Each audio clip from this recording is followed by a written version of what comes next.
Hello मेरे प्यारे बच्चों, कैसे हैं आप सभी। आशा करता हूँ सभी फिट होंगे। प्यारे बच्चों, आज की वीडियो में हम लोग 10.4 का क्वेश्चन नंबर 16 और आगे क्वेश्चन सॉल्व करेंगे। लास्ट वीडियो में हमने क्वेश्चन नंबर 15 तक आपको कंप्लीट करा दिया है। अगर आपने वो वीडियोस नहीं देखे जरूर देख लीजिएगा।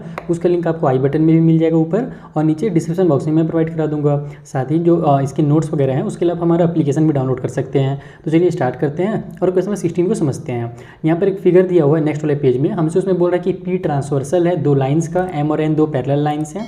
उसमें पी और ट्रांसवर्सल है, जिसमें जो एंगल नंबर 2 बन रहा है वो 120 डिग्री का है, और जो एंगल नंबर 5 है वो हमारा 60 डिग्री का है। अच्छा, यहाँ पर ये नहीं बोला है कि वो पैरेलल है, हमको ये प्रूव करना है, प्रूव दैट एम और एन जो है वो पैरेलल है। तो मैं आपको डायग्राम दिखा देता हूँ पीछे कौन सा है, उसके बाद हम लोग इसको समझते हैं। तो देखो ये डायग्राम है जहाँ पर ये एंगल नंबर 2 का और एंगल नंबर 5 का वैल्यू दिया हुआ है। हमको इन दोनों लाइंस को आपस में पैरेलल प्रूव करना है। तो बहुत सारे तरीके हैं पैरेलल प्रूव करने के, जो मैंने आपको पिछले वाले कई वीडियोस में सिखाए हैं। आइए हम लोग किसी एक मेथड से इसको पैरेलल प्रूव कर देते हैं। तो देखो ये हमारा डायग्राम है। यहाँ पर जो एंगल 2 है और एंगल 5 ये दिया हुआ है। हमको क्या करना है, इन दोनों लाइंस को अगर पैरेलल प्रूव करना है तो एंगल्स को आपस में कहीं ना कहीं से कनेक्ट करना पड़ेगा।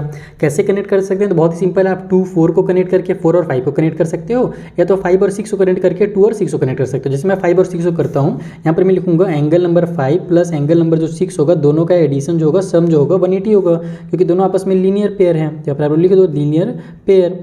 तो यहाँ पर अगर हमारा 6 का वैल्यू हमको नहीं पता, लेकिन 5 का वैल्यू तो पता है ना, 60 डिग्री है। तो एंगल 6 का वैल्यू निकालने के लिए 60 डिग्री को इधर जाएंगे, ट्रांसफर कर देंगे। यहाँ पर ये 5 का वैल्यू हमने 60 डिग्री पुट किया और उसको इधर ट्रांसफर कर दिया। इधर प्लस में था, इधर आकर के माइनस हो गया। तो एंगल 6 जो है वो हमारे पास कितना आ गया, 120 डिग्री आ गया। अब यहाँ पर देखो हमारे एंगल नंबर 2 और एंगल नंबर 6 जो आपस में इक्वल हो गया, दोनों हमारे पास हो गए 120 डिग्री। और दोनों आपस में कैसे एंगल, दोनों आपस में करस्पॉन्डिंग एंगल्स हैं। देखो यहाँ पर इस वाले हमारे जो ये लाइन और ये लाइन के हमारे पास लेफ्ट में है ना, ऊपर ऊपर में दोनों, तो दोनों को आपस में करस्पॉन्डिंग एंगल बोलते हैं। तो यहाँ पर लिखो इसको करस्पॉन्डिंग एंगल्स, ठीक है। तो करस्पॉन्डिंग एंगल्स अगर आपस में इक्वल होते हैं तो उस कंडीशन में हमारे जो लाइन होते हैं वो क्या होते हैं, आपस में पैरेलल होते हैं। तो बस यहाँ पर आप लोग इस तरीके से लिख दो कि ये दोनों आपस में करस्पॉन्डिंग एंगल्स हैं। सो जो हमारा एम होगा वो पैरेलल हो जाएगा एन के। बस इतना ही आपको करना और कुछ नहीं करना है। तो इस तरीके से आपका क्वेश्चन में जो 16 है वो कंप्लीट होता है। सो देखो जो अगला क्वेश्चन है ना, वो भी सिमिलर क्वेश्चन है। इसमें हमसे बोल रहा है कि हमारे पास इस बार दोनों लाइन दिए हुए हैं और हमको एंगल नंबर 4 और एंगल नंबर 7 का वैल्यू दिया गया। हमसे ये पूछ रहा है कि क्या एम और एन आपस में पैरेलल हैं। तो चलो पता, देखो इसमें प्रूव करने के लिए नहीं बोल रहे ना, पूछा है is M and L are parallel, यानी कि एम और एन जो है पैरेलल है या नहीं, ये पता करना है। तो देखो कैसे करेंगे।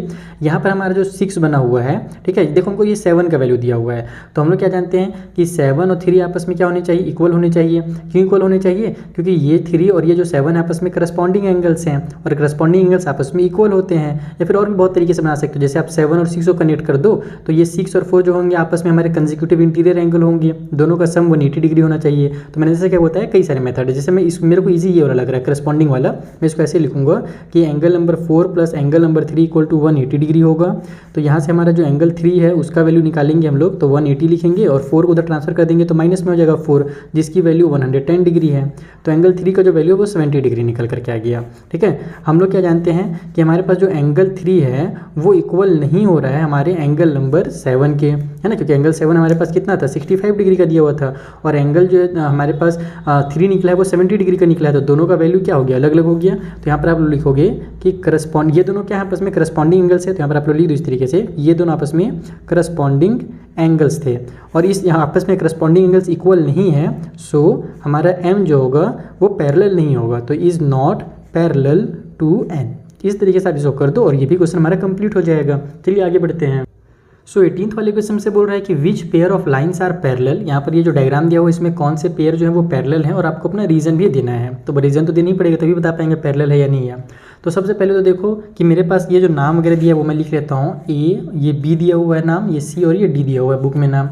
तो हमारा जो ए बी होगा और ये जो सी डी होगा ये में भी पैरेलल होना चाहिए, क्योंकि यहाँ पर आप देखोगे तो अगर ए बी और ये लाइन हमारा सीधा सीधा जा रहा है, ई डी क्या कर रहा है, ट्रांसवर्सल का काम कर रहा है, इस तरीके से कट कर रहा है। जैसे देखो ये ए बी बन गया, ये मेरा डी सी बन गया, ठीक है। ये वाला जो लाइन है ये ऐसे ट्रांसवर्सल की तरह आ रहा है ना, इस तरीके से देखो तिरछाया हुआ है। तो यहाँ पर और यहाँ पर जो एंगल बनेगा इसको हम लोग क्या बोलते हैं, आपस में कंसेक्यूटिव इंटीरियर एंगल बोलते हैं, और कंसेक्यूटिव इंटीरियर एंगल का जो सम होता है 180 डिग्री होता है। तो इसको हम ऐसे लिखेंगे कि हमारा एंगल ए में अगर अपन एंगल डी प्लस करते हैं, या फिर आप लिख दो ई डी इज ट्रांसवर्सल, ठीक है, वर्सल। AD हमारा ट्रांसवर्सल है, तो angle A plus D equal to हमारे पास कितना आ रहा है वो देखते हैं। तो एंगल A का वैल्यू हमारे पास 115 डिग्री है और एंगल D का वैल्यू हमारे पास 65 डिग्री है। तो दोनों को प्लस करेंगे तो 180 डिग्री आ जाएगा। तो यहाँ पर आप लिखो कि angle A plus angle D equal to 180 degree, और ये दोनों जो क्या है angle A and angle D जो है वो आपस में कंजिक्यूटिव इंटीरियर एंगल्स हैं। तो R कंजिक्यूटिव, अब इसको को इंटीरियर भी बोल सकते हो, मैंने जैसे आपको बताया था इंट्रोडक्शन पार्ट में, कंजिक्यूटिव और को सेम चीज़ होते हैं। तो कंजिक्यूटिव इंटीरियर एंगल्स, ये दोनों आपस में कंजिक्यूटिव इंटीरियर एंगल्स हैं और दोनों आपस में क्या है सप्लीमेंट्री हैं। तो इसलिए हमारा AB जो होगा वो पैरेलल हो जाएगा हमारे DC के। और similarly same to same, similarly अगर आप दूसरी तरफ देखते हो, यानी कि अगर आप ये वाली लाइन और ये लाइन को लेते हो और DC को अगर आप लोग क्या करते हो आपस में यहाँ पर क्या बोल सकते हो, क्या बोलते हैं उसको, ट्रांसवर्सल लेते हो। तो यहाँ पर अगर मैं देखो ये लाइन बनाता हूँ, ये मैंने AD बनाया और ये मैंने BC बना दिया। अब मैं यहाँ से DC को ट्रांसवर्सल ले लेता हूँ, तो ये वाला और ये वाला लाइन भी, तो आप ये एंगल दोनों आपस में जो होंगे वो कंजिक्यूटिव इंटीरियर एंगल होंगे, यानी D और C भी कंजिक्यूटिव इंटीरियर एंगल्स होंगे। तो यहाँ पर लिख दो आप लोग कि angle D plus angle C जो है वो भी हमारे पास 180 डिग्री है, एंड एंगल D और C जो होंगे हमारे पास है ना, angle D and angle number जो C है वो भी कैसे हैं, तो वो भी आपस में कंजिक्यूटिव इंटीरियर एंगल्स, जो यहाँ पर मैंने लिखा था उसी तरीके से यहाँ पर भी आप लोग लिख लीजिएगा। तो इसका मतलब क्या हुआ कि मेरा ये वाली जो लाइन होगी और ये लाइन जो होगी ये दोनों भी आपस में पैरेलल होगी, क्योंकि कंजिक्यूटिव इंटीरियर अगर आपस में 180 बना रहे हैं यानी कि सप्लीमेंट्री बना रहे हैं, तो ये दोनों आपस में क्या हो जाता है, पैरेलल हो जाता है।